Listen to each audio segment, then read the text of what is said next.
Scrabble isn't just a game of who can spell the best six-letter word. Instead, it's a game of points, and who can fit that two-letter term onto a triple word score. Mehal Shah takes us through clean and sometimes dirty ways to win a Scrabble. Enjoy! Ignite is an ongoing series of speedy presentations. They've ranged from building multi-person pogo sticks to hacking chocolate. Any topic that geeks hold dear. Each speaker gets only 5 minutes, and 20 slides that auto-advance every 15 seconds. The talk you're about to hear was recorded live at one of the featured Ignite events around the world.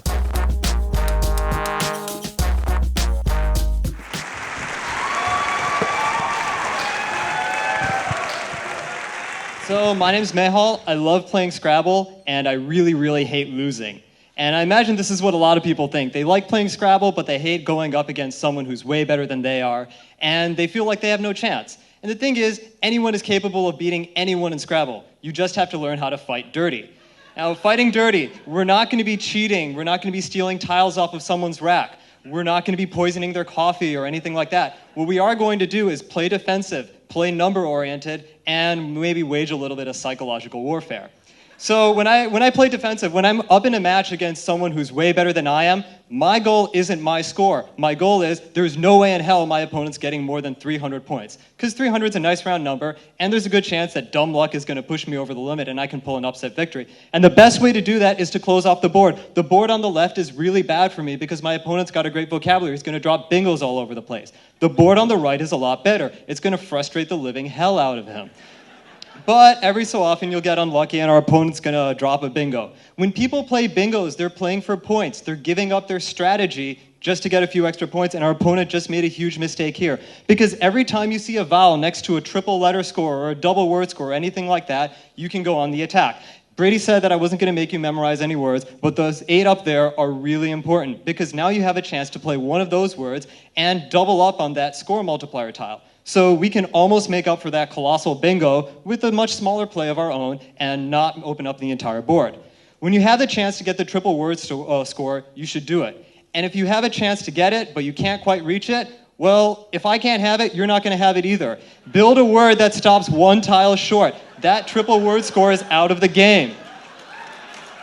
Now, you also have a really impressive Scrabble vocabulary. You may not realize this, but there's a whole lot of random crap in Scrabble. If you have terminology from medicine or sailing or anything like that, it's useful. And in my case, whenever I'm stressed out, I close my eyes and I imagine that I'm on some lovely Hawaiian beach, and I think of all these wonderful words that just appear out of nowhere. And it turns out Hawaiian's really great for Scrabble because there's a high ratio of vowels to non-vowels. Now, all these are good, but this isn't quite enough in order to beat someone who's way better than you are. Now you have to get chaotic.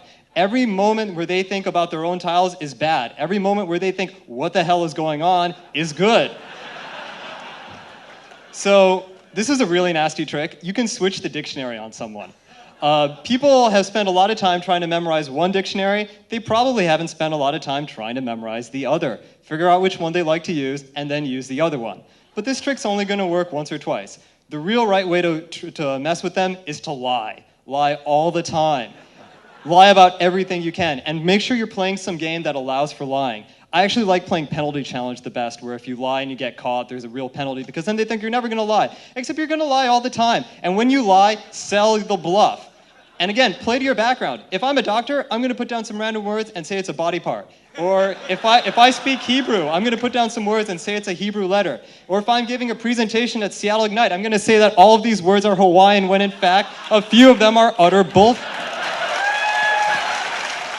I think maybe about 1/3 of these are accurate, and then some of these are actually Hawaiian, and some of them I just drew out of bag. But I got away with all of them. Here's something else. A lot of words have alternate spellings. 2 of these words are in the Scrabble dictionary. A few more of them are in the Oxford dictionary. A few more of them I just made up.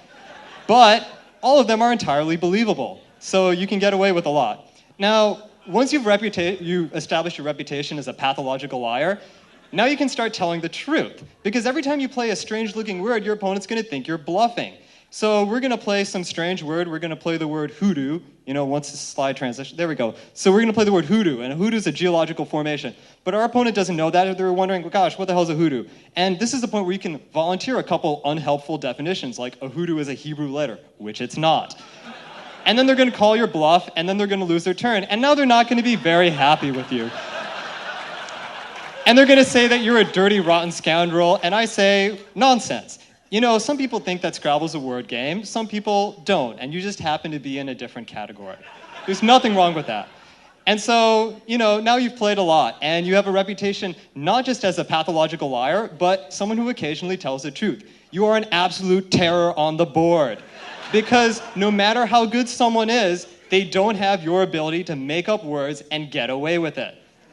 So now, if you're one of those people who played a little bit and you don't play so much anymore, hopefully I've rekindled your interest. And if you're the kind of person who beats up on everyone at board game night, hopefully I provided you with a little competition. Thanks a lot.